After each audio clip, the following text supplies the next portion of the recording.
En La Ventana acontece, que no es poco, un relato personal de la historia, con Nieves con Costrina, Cadena SER.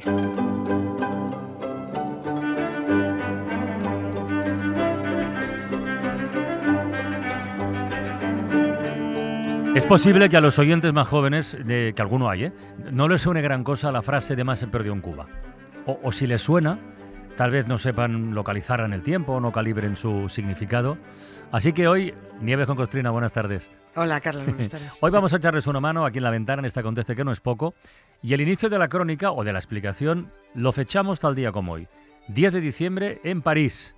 Sí. Porque ese día, a ver si lo digo bien, ese día se va oficialmente a la porra lo que había sido, el Imperio Español.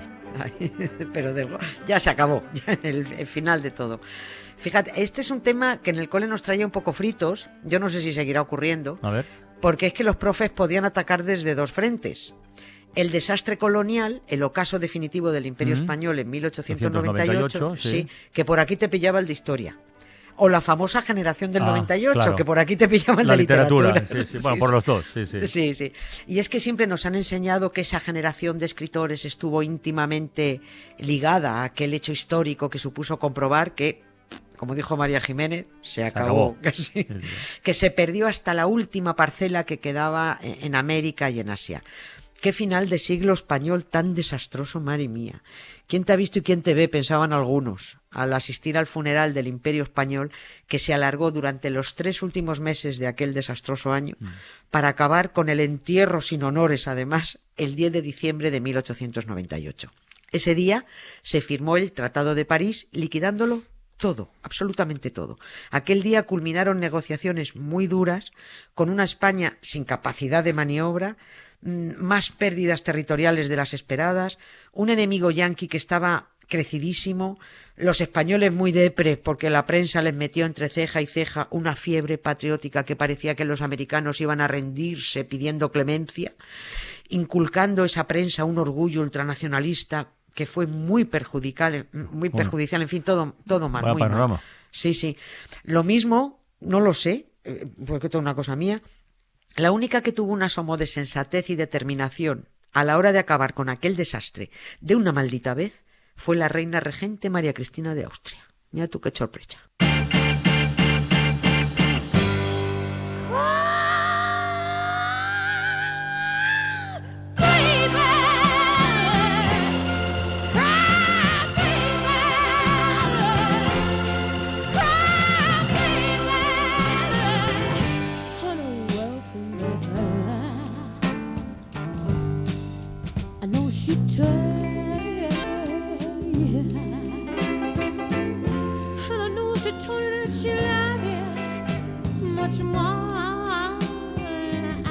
A ver, después de los lloros, pregunta. Es que has dicho, la regente tuvo un papel tan activo en este asunto. Te lo pregunto porque era la reina. Sí. Pero ya sabemos que, aunque fuera regente, que poco o nada debería poder decir, porque el rey o la reina reinan pero no gobiernan, en principio, pues sí, ¿no? Sí, ¿No? Así es. Así es, sí, pero ya sabes que pueden liarla cuando quieran. Pueden negarse a firmar lo que les exige el gobierno. Acuérdate cuando hablamos, ya lo contamos, con lo de la marcha de los camisas sobre Roma, Roma. Es verdad, lo del rey de Italia. Sí. Claro, el rey de Italia, Víctor Manuel III, reinaba, no gobernaba, pero se negó a firmar el decreto del Consejo de Ministros para frenar el avance de Mussolini y fíjate la que vino encima. O también lo que pueden hacer es firmar algo sin permiso de las Cortes, como fue el caso de María Cristina de Austria, que firmó la cesión de los territorios para acabar con aquella pesadilla. Lo que digo es cosa mía, insisto, pero igual es una deducción, puedo estar equivocada o lo mismo no, pero igual el hecho de que fuera austriaca, de no estar cegada por un patrioterismo español que no sentía, pues quién sabe, puede que esa falta de pasión nacionalista la convirtiera en una de las pocas personas en este país en aquel momento con perspectiva de lo que de verdad ocurría. Y lo que ocurría es que después de la firma del Tratado Leonino en París, por parte de los diplomáticos y expertos españoles enviados, que tuvieron que tragar quina y negociar durante meses, en los que cada sesión de negociación de las cláusulas del tratado, cada negociación venía con un susto, con un mosqueo. voy a explicar primero esto. Cuando el comité de expertos acudió a París para negociar los términos del tratado, llevaban asumido que la pérdida de Cuba era innegociable. Sí. Y la pérdida de la isla de Guam, que era la mayor del archipiélago de las Marianas, eso también era irremediable. Las Marianas son las que están en mitad del Pacífico, ¿no? Sí, allí, sí. Pero en esa negociación ¿España perdió Guam o perdía todas las Marianas? Creyeron que perderían solo Guam. Pero es que 2 meses después de aquel diciembre del 98, en febrero del 1899, se perdieron todas las Marianas, se perdieron las Carolinas, se perdieron las Palau. Las Carolinas se las tuvieron que vender a Alemania a precio de ganga. Todo lo que tenía España en Micronesia se perdió. Es que el mundo ya era otro. ¿Cómo iba a defender este país? Iba a decir medio arruinado, no, arruinado. ¿Cómo iba a defender la propiedad de 6.000 islas? Que la Micronesia eran 6.000 islas en la otra punta del mundo. Y sin un maldito barco, que nos los habían hundido todos. Eso era imposible. Bien. Pues después de asumir España que se perdía Guam y Cuba sin más remedio, confiaron que en las negociaciones de París se nos permitiera conservar Puerto Rico, Puerto Rico nos dejáis, pero nada, ruina. Los estadounidenses no perdonaron ni una. Es que era un país que había ganado, era un país muy poderoso, en plena ansia expansionista, y no iban a hacer concesiones de ninguna manera. Exigieron Cuba, la isla de Guam, Puerto Rico y obligaron a España a ceder Filipinas por $20 millones. O España tragaba con eso o la guerra se reanudaba. Y eso es lo que hubo que firmar el día 10 de diciembre. Lo siguiente, y se firmó allí, en París, lo siguiente era que ese tratado firmado allí en Francia se ratificara en las Cortes, en España, en Madrid. Y las Cortes dijeron que no lo iban a aceptar porque los señores diputados seguían viviendo en los mundos de Yupi del añejo Imperio Español. Ese tratado era humillante y no lo iban a aceptar de ninguna manera. Fue la regente, que es a lo que iba antes, fue la regente María Cristina de Austria. No confundir con la otra Cristina. No, por favor. No, ya, cuidado, es que luego nos liamos. La de Austria. Vale. Bueno, pues fue ella la que, sin esperar a la negativa de las Cortes, firmó la ratificación del tratado. Lo firma ella. Pero claro, el artículo 55 de la Constitución impedía que la reina pudiera decidir, por eso que decías tú, la reina pero no gobierna. No podía decidir sin permiso parlamentario la cesión de territorio español, y es que estaba aceptando la cesión de Cuba, Guam, Puerto Rico y Filipinas. El fin del mundo.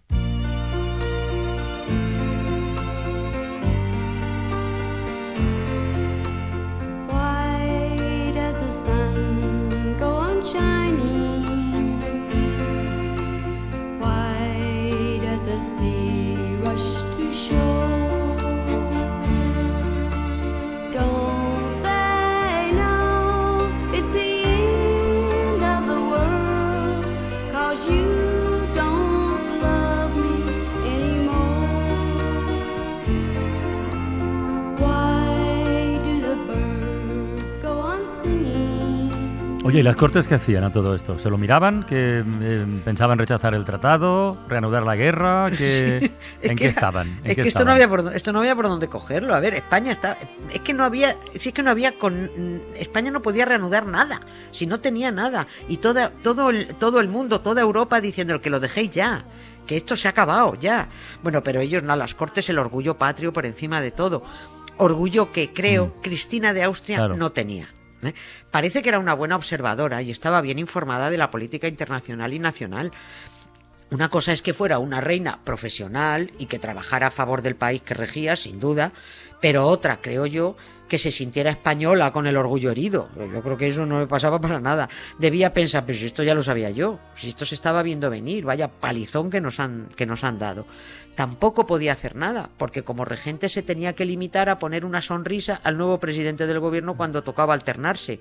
Acuérdate que estaban en el acuerdo aquello, Cánovas-Sagasta. Sí. Pero diferenciaba muy bien entre uno y otro, ¿eh? Y mira, hay un ejemplo muy ilustrativo. El embajador francés en España dejó por escrito una confidencia que le hizo la regente en 1897.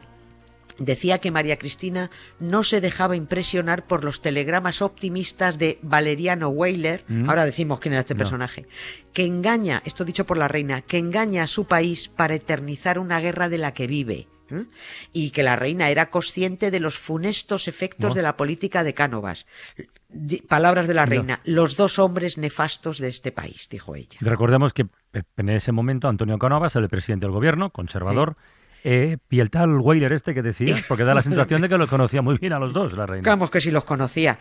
Valeriano Weyler fue el gobernador general de Cuba, la máxima autoridad en la isla. Era un militar muy español y mucho español. Es muy gracioso porque en las fotos aparece con el pecho de la guerrera cuajado de chapas. Es que no le entra ni una medalla. Está todo.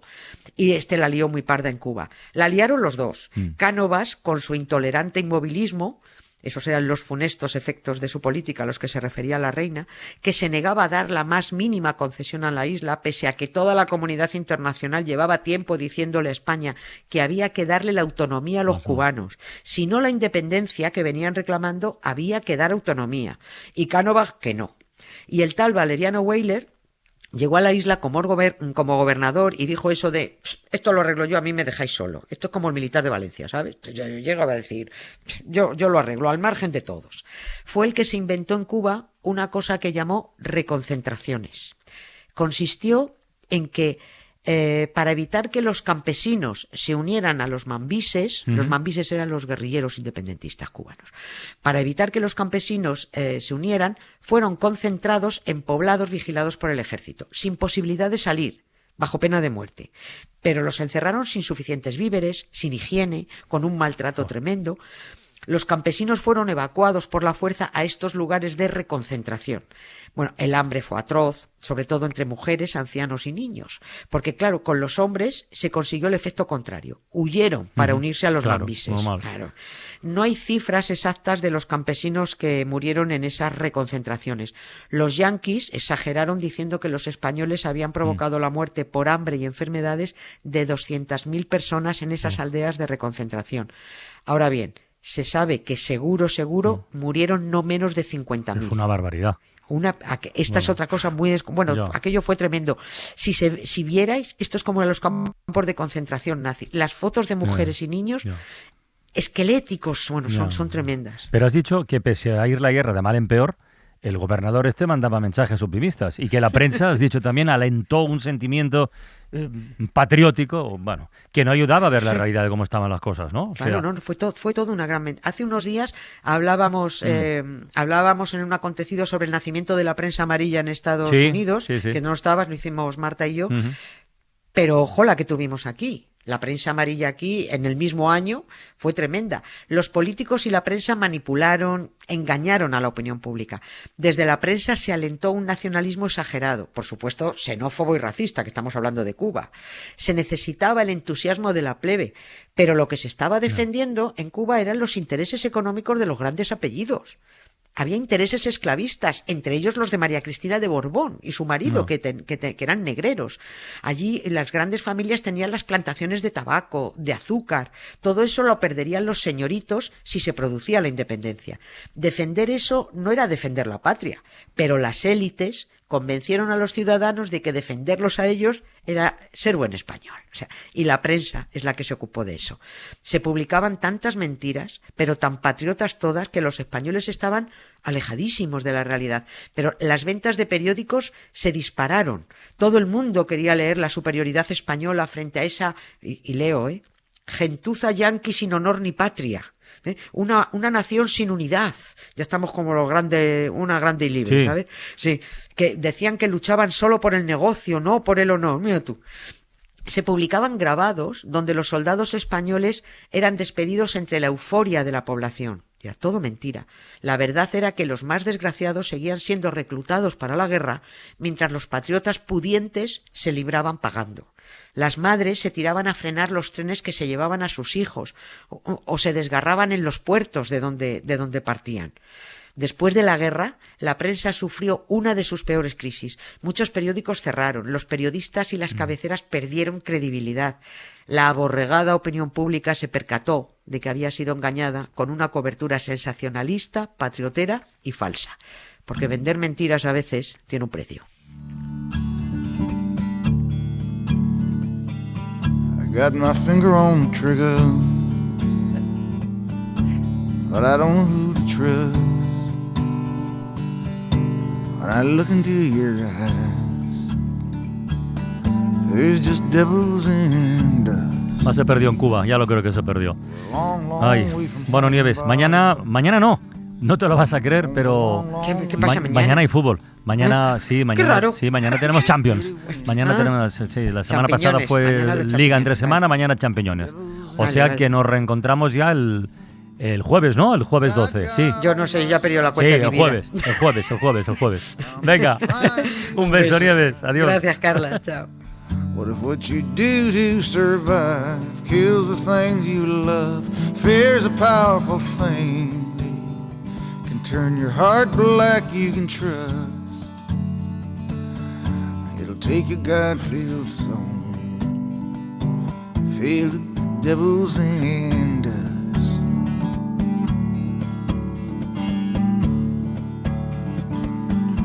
Well, I dreamed of you last night,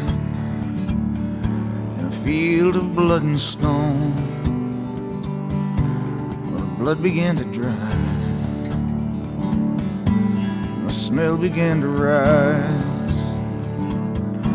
Well, I dreamed of you last night, Bob, in a field of mud and bone. Your blood began to dry, the smell began to rise. God on our side, we're just trying to survive. What if what you do to survive kills the things you love? Fear's a powerful thing, it'll turn your heart black, you can trust. It'll take a God-filled soul, filled it with devils in.